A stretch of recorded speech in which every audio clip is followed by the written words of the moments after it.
ہیں تو ہم نے جو ہے وہ ہمارے کو سویرا ہونے پر دیکھ لے گا اور نالے کے اندر پھر کوئی کور نہیں ہے تو ہمارا جو ہے وہ جینا حرام کر سکتا ہے وہ. تو یہ چیز ہمارے دماغ میں تھی, یہ ایک منتر تھا کہ اگر بچنا ہے تو کھلوا رج کے اوپر سویرا ہونے سے پہلے پہنچنا ہے. تو جب میں نے یہ 10-15 لڑکوں کو اکٹھا کیا اور ہم نے پھر جو ہے ہمارا گرینیڈیئرز کا جو نعرہ ہے وہ سرودا شکتیشالی کا نعرہ لگایا, اور چونکہ لڑکے میرے مسلم کمپنی کے تھے تو میں نے جو ہے ان کو اور جوش دلانے کے لیے اور دشمن کے اندر جو ہے ایک کنفیوژن پیدا کرنے کے لیے ہم نے جو ہے نعرہ تکبیر اللہ اکبر کا نعرہ لگایا, اور یہ ریپیٹڈلی ہم لگاتے گئے. اس سے کیا ہوا کہ گھاٹی کے اندر جو ہے یہ گونج اور یہ گونجنے لگا, اور اس سے فائدہ یہ ہوا کہ کچھ سمے کے لیے ایسا مجھے محسوس ہوتا ہے آج کہ جو فائر اوپر سے اسمال آرمز کا آ رہا تھا وہ رک گیا ہے. ان کو لگا کہ ان کی کمپنی آ رہی ہے, انہوں نے شاید ایسا سوچا ہوگا, لیکن ان کے جو اسمال آرمز فائر کے اندر ایک لانس نائک ساگر علی کر کے لڑکا تھا, اس کو پیر میں گولی لگی. اس سے ہمیں محسوس ہو گیا کہ ابھی فائر جو دشمن کا افیکٹو ہے اور اس نے ہمیں دیکھ لیا ہے اور ہمیں کسی بھی حالت میں اگلے 15-20 منٹ میں ٹاپ کے اوپر پہنچنا ہے.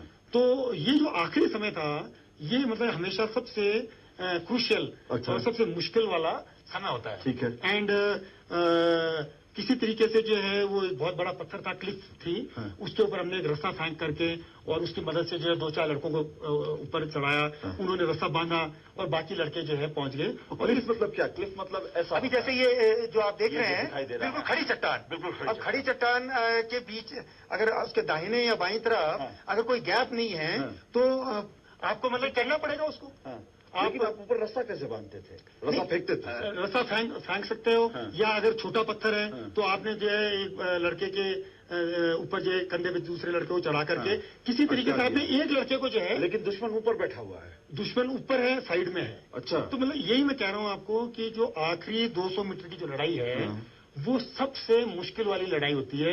اینڈ اس کے اندر یدی آپ یہ سوچ لیں کہ بھئی ہماری کیجولٹی ہو جائے گی اور ہم روک دیں تو پھر جو ہے آپ کبھی بھی کامیابی حاصل نہیں کر سکتے. جب ایک بار ہم اوپر پہنچ گئے تو ہم نے دیکھا کہ ہو سکتا ہے کہ جو باقی جو 5 کمپنیاں ہیں ان کے بھی کچھ نمائندے اوپر پہنچ گئے ہوں گے.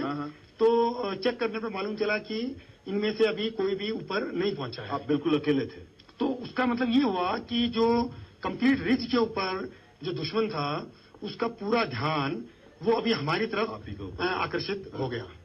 تو جو میری خوشی تھی کہ بھئی میں اوپر پہنچ گیا ہوں وہ زیادہ سمے جو ہے نہیں رہ پائی, بیکاز اس کی فائرنگ جو ہے دونوں طرف سے آنے لگی.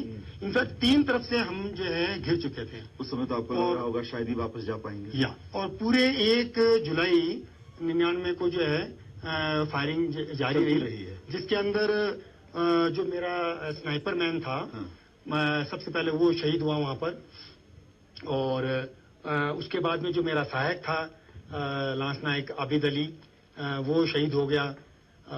دین کئی لڑکے جو ہے گھائل ہو گئے, اور اس پرکار سے پورے 1 جولائی کو یہ فائرنگ اسمال آرمز کی آپس میں ہماری چلتی رہی, جس کے اندر ہم نے بھی جو ہے دشمن کے 3 آدمی مار دیے اور 3-4 شاید ہم نے زخمی کیے ہوں گے.